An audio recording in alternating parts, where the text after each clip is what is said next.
अगर आप ये सोचते हैं कि एग्रीमेंट टू सेल साइन करने के बाद आप प्रॉपर्टी के ओनर बन जाते हैं, तो आप एक बहुत बड़ी गलतफहमी में हैं।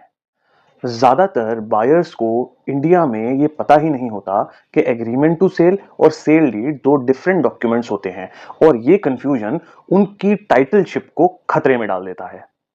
एग्रीमेंट टू सेल एक डॉक्यूमेंट है जो प्रोमिसेस मेंशन करता है कि फ्यूचर में इन प्रोमिसेस के बेसिस पे ये प्रॉपर्टी एक पर्सन से दूसरे पर्सन को बेची जाएगी। एग्रीमेंट टू सेल की स्टेज पे जो टाइटलशिप और ओनरशिप होती है वो ट्रांसफर नहीं होती है। Sale deed properly execute and register होने तक ओनरशिप एंड टाइटलशिप ट्रांसफर नहीं होती।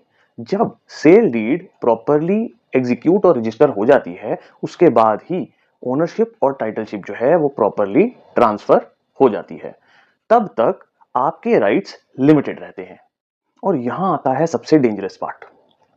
एग्रीमेंट टू सेल साइन करने के बाद अगर सेलर जो है वो बैक ऑफ कर देता है, तो आप ऑटोमेटिकली प्रॉपर्टी के ओनर नहीं बन जाते हैं और हो सकता है आपको स्पेसिफिक परफॉर्मेंस का केस फाइल करना पड़े।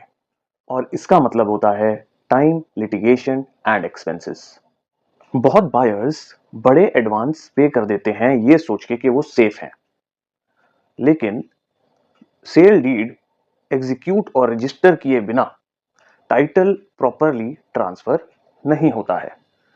डॉक्यूमेंटेशन और टाइमिंग सब चेंज कर देते हैं। किसी भी डॉक्यूमेंट को साइन करने से पहले आप समझ लें, आप अपने आप को एजुकेट कर लें कि आप क्या कर रहे हैं और उसके बाद ही साइन करें, क्योंकि आज की क्लैरिटी कल के डिस्प्यूट से बचाती है।